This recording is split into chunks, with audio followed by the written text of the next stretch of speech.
Welcome to the Market Money Magnet guys. आज यहाँ इस वीडियो में हम बात करने वाले हैं पूरा आईटी सेक्टर। हम देख रहे हैं आज के पूरा आईटी सेक्टर में आज नेगेटिविटी देखने को मिल रही है। सारे स्टॉक्स अगर आप आईटी सेक्टर्स के देखेंगे तो वो आज नेगेटिव में 10% की नेगेटिविटी आईटी सेक्टर में देखने को मिल रही है, विच इज़ हॉरिफाइंग।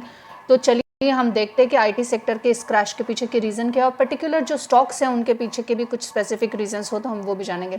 और क्या आईटी सेक्टर हमें इस क्रैश के साथ एक बाइंग अपॉर्चुनिटी दिला रहा है या अभी एग्जिट करना ही सही ऑप्शन है आईटी सेक्टर से, हम ये चीज़ पर भी डिस्कस करेंगे।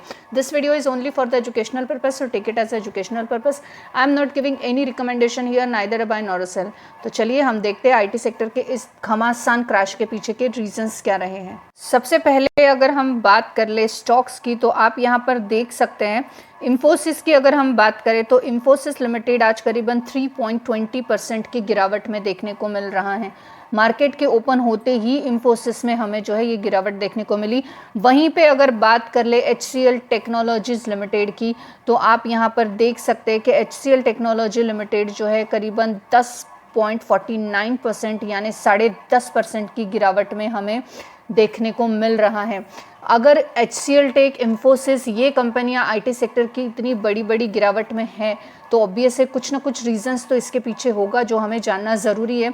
अगर आपने HCL टेक या इंफोसिस बाय कर रखा है तो प्लीज़ कमेंट सेक्शन में ज़रूर बताना कि आपका पोर्टफोलियो कितने % तक क्रैश देखने को मिल रहा है due to the IT stocks. वहीं पे टाटा कंसल्टेंसी सर्विसेज की बात कर ले तो वो भी 2.5% के आसपास की गिरावट में देखने को मिल रहा है। टाटा कंसल्टेंसी के नासिक इंसिडेंट के बाद ऑब्वियस है हमें ये थोड़ा बहुत अनसर्टेनिटी देखने को मिली, लेकिन एक ब्रांच की प्रॉब्लम थी, ये सारे ही स्टॉक्स की या इंटरनल नहीं थी, सारे कंपनी की नहीं थी या मैनेजमेंट की नहीं थी, पर्टिकुलर ब्रांच में प्रॉब्लम हुई थी TCS के। तो ऑब्वियस है वहाँ पे हमें इस चीज़ का इम्पैक्ट भी देखने को मिलेगा। लेकिन आज ये गिरावट सिर्फ उस वजह से नहीं है, हम जानेंगे कि इसके पीछे का और भी रीज़न कोई है या नहीं। उसके अलावा अगर हम विप्रो की बात कर ले तो विप्रो में भी आज करीबन 0.53% की गिरावट देखने को मिली है। तो Infosys, TCS, HCL tech, Wipro जैसी बड़ी बड़ी कंपनियों के इस गिरावट के पीछे रीजंस तो डेफिनेटली होगा। तो चलिए हम जानते हैं रीज़न क्या है और क्या ये गिरावट एक बाइंग अपॉर्चुनिटी है, मौका है या धोखा है। सबसे पहले तो अगर हम जानें कि इसके पीछे के रीजंस हमको जानना ज़रूरी है। करीबन 8 रीजंस हैं, उसमें से आपको गूगल पे कुछ रीजंस 3-4 देखने को मिल ही जाएंगे, बाकी इंटरनल रीजन से हम वो भी जानेंगे। सबसे पहले हम बात करें तो यहाँ पे जो एंटिसिपेशन ऑफ Q4 का रिजल्ट्स है वो हमें वीकर देखने को मिल रहा है। HCL टेक एक मेजर ट्रिगर हुआ है, इसी वजह से डिसअपॉइंटमेंट है क्वार्टरली रिजल्ट्स में, रेवेन्यू डिक्लाइन हुआ है क्वार्टर ऑन क्वार्टर से, वीक गाइडेंस देखने को मिल रहा है जो कि मोस्ट इंपॉर्टेंट आईटी सेक्टर में देखने को मिल रहा है। और ये एक सिंगल स्टॉक ड्रैग नहीं कर रहा है तो एंटायर आईटी सेक्टर को ड्रैग कर रहा है क्योंकि सिंगल फ्यूचर स्लो डाउन देखने को मिल रहा है इस वजह से। अब सिग्नल्स फ्यूचर स्लो डाउन यानी अगर आईटी सेक्टर में अगर दिग्गज कंपनियों के ही हम देखें कि क्वार्टर रिजल्ट्स वीक है तो ऑब्वियस से आने वाला फ्यूचर और भी स्लो डाउन होते हुए हमें देखने को मिल सकता है। अब निगेटिव सेक्टोरियल कर्व भी एक रीज़न है। HCL टेक्नोलॉजी क्रैश हुआ 10% के आसपास, क्वार्टर रिजल्ट तो पुअर था ही था, रेवेन्यू भी उसका कम देखने को मिला। और इसके अलावा ब्रॉडर सेल ऑफ जो है ये हमें इंडियन आईटी सेक्टर में देखने को मिल रहा है और ये सबसे बड़ा रीज़न है ड्रैग डाउन होने का, इंफोसिस और TCS जैसी हेवी वेट कंपनियाँ भी। अब एक वीक फ्यूचर गाइडेंस जो है अक्रॉस आईटी सेक्टर में हमें देखने को मिल रहा है। जो कंपनीज हैं इनका गाइडलाइन लो ग्रोथ हमें 1 से 4% की देखने को मिलती है और अर्लियर एक्सपेक्टेशन जो थी ये इससे ज़्यादा थी। अब मार्केट हमेशा रिएक्ट करता है फ्यूचर अर्निंग पे, ना के पास्ट के अर्निंग पे। तो फ्यूचर की अर्निंग कैसे इम्पैक्ट कर रही है इसके ऊपर मार्केट का रिएक्शन आईटी सेक्टर पे देखने को मिल रहा है। सो डिसेंट रिजल्ट भी है तो फॉल देखने को मिल रहा है क्योंकि गाइडेंस ही वीकर यहाँ पे आईटी सेक्टर में देखने को हमें मिलता है। इसके अलावा माइक्रो इकोनॉमिक और जियोपॉलिटिकल टेंशन भी देखने को मिल रहा है, ग्लोबली अनसर्टेनिटी है। कल ही हम जानते हैं कि डोनाल्ड ट्रंप ने डायरेक्ट वॉर में मिलेंगे इस तरह का एक ट्वीट करते हुए ये बता दिया है कि किसी तरह की बातचीत न होते हुए वॉर जो है फिर एस्केलेट होगी, हम फिर वॉर पे ही कंटिन्यू करेंगे। जो बातचीत हो रही थी वो सारी बातचीत हमें खत्म होती हुई देखने को मिली और फिर से एक जियोपॉलिटिकल टेंशन और अनसर्टेनिटी बढ़ता हुआ हमें नजर आ रहा है। उस वजह से हाई इंटरेस्ट रेट जो है ये हमें यूएस में और ऑन गोइंग ईरान और इजराइल कॉन्फ्लिक्ट के चलते देखने को मिलेगा। और अगर यूएस में हाई इंटरेस्ट रेट देखने को मिला तो सबसे बड़ा इम्पैक्ट आईटी सेक्टर पे आएगा, क्योंकि हम जानते हैं कि इंडियन आईटी सेक्टर का सबसे बड़ा क्लाइंट ही यूएस है।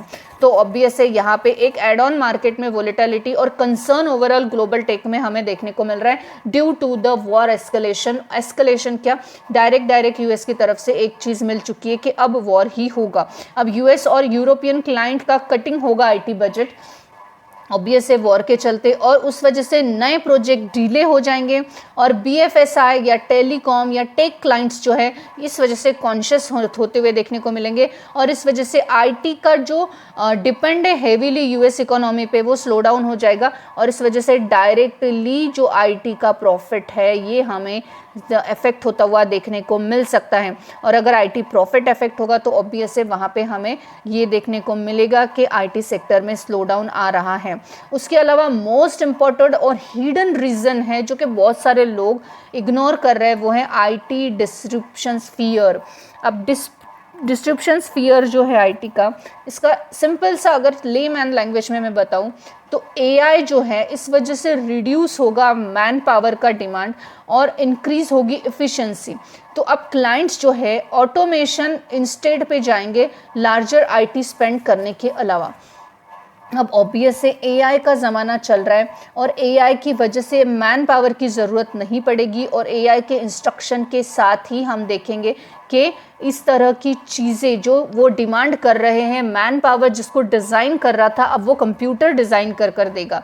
तो शॉर्ट टर्म में is equal to revenue pressure होगा, लॉन्ग टर्म के लिए अपॉर्चुनिटी बन सकती है, बट मार्केट रिएक्ट निगेटिवली अभी कर रहा है, ज़रूरी नहीं फ्यूचर में इसी तरह का रिएक्शन देखने को मिले। तो ऑब्वियस है ये सबसे हिडन और एग्जैक्ट पॉइंट देखने को मिल रहा है कि जो आईटी का डिस्क्रिप्शंस आ रहा है फियर, इस वजह से एक लॉन्ग टर्म प्रॉफिटेबिलिटी ऑब्वियस है यहाँ पे थोड़ी सी इम्पैक्टेबल देखने को मिल रही है। उसके अलावा रुपीस का मूवमेंट जो है ये मार्जिन प्रेशर क्रिएट कर रहा है आईटी स्टॉक्स पे। अब करंटली जो है फ्लक्चुएशनली इम्पैक्ट हो रहा है मार्जिन, कभी हाई कभी लो, कभी हाई कभी लो, और जो इन्फ्लेशन है वो वेवी देखने को मिल रहा है। अब साथ ही साथ इसके साथ साथ हमें लोअर डील प्राइसिंग भी देखने को मिल रही है। अब प्रॉफिटेबिलिटी अंडर प्रेशर है प्लस बियरिश सिग्नल है तो आईटी स्टॉक्स यहाँ पे क्रैश होते हुए देखने को मिल रहे हैं। अब ऐसे में जहाँ पे एआई का डिस्क्रिप्शन स्फीयर है, जो अभी माइक्रो इकोनॉमिक्स और जियोपॉलिटिकल टेंशन है वो बढ़ रहा है और उसके अलावा Q4 के रिजल्ट्स जो है एक्सपेक्टेशन से बिलो आए हैं, ऐसे में बहुत सारे जो ब्रोकरेज हाउस है जो कि बहुत इंपॉर्टेंट रोल प्ले करते हैं, तो ब्रोकरेज हाउस ने डाउनग्रेड कर दिया इंस्टीट्यूशनल सेलिंग्स को और रिजल्ट्स के बाद बहुत सारे जो ब्रोकरेज हाउस है इन्होंने कट टारगेट प्राइस कर दिया, डाउनग्रेड रेटिंग दे दिया आईटी स्टॉक्स को। तो एक बिग मूव मनी एग्जिट का हमें देखने को मिल रहा है जिस वजह से एक शार्प फॉल भी यहाँ पे हमें देखने को मिल रहा है। उसके अलावा बात की जाए तो ओवर वैल्यूएशन बिफोर फॉल भी देखने को मिल रहे हैं।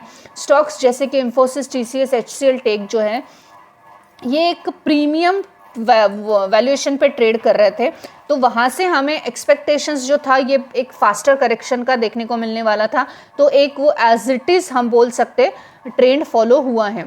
अब आईटी इंडेक्स भी ब्रेक डाउन हुआ है तो टेक्निकल भी हमें एक इंडिकेटर का सेलिंग देखने को मिल रहा है। अगर आप सपोर्ट लेवल्स की बात करें तो एल्गो ट्रेडिंग और स्टॉप लॉस ट्रिगर होते हुए हमें आज नजर आए, जिस वजह से एस्केलेट हमें क्रैश यहाँ पे देखने को मिला। एक अगर हम शॉर्ट में समरी यहाँ पर देख ले तो समरी में आपको मैं क्लियर बताना चाहूँगी कि एक तो वीकर रिजल्ट है एचसीएल टेक का, पुअर फ्यूचर गाइडेंस है आईटी सेक्टर में, तीसरा global slowdown in IT spending देखने को मिल रहा है, चौथा एआई का डिस्ट्रिब्यूशन फियर है और पांचवा है ब्रोकर्स जो है इन्होंने डाउनग्रेड कर दिया और टेक्निकल ब्रेकडाउन्स भी यहाँ पे देखने को मिल रहा है। अब इसका मतलब क्या है, एक तो शॉर्ट टर्म में अगर आप ट्रेड कर रहे हो तो बियरिश या वोलेटाइल मार्केट देखने को मिलेगा, मीडियम टर्म के लिए एक साइडवे या अनलेस डिमांड इंप्रूव मार्केट देखने को मिलेगा, लॉन्ग टर्म के लिए स्टिल स्ट्रॉन्ग सेक्टर है डिजिटल प्लस AI ग्रोथ यहाँ पे देखने को मिलती है इस सेक्टर में। तो बेसिकली हमने देख लिया कि सेक्टर पूरा डाउनग्रेड क्यों है, फॉल क्यों हो रहा है, इसके पीछे के रीज़न क्या है और आने वाले समय में ये किस तरह का रिएक्ट कर सकता है। Thanks for watching.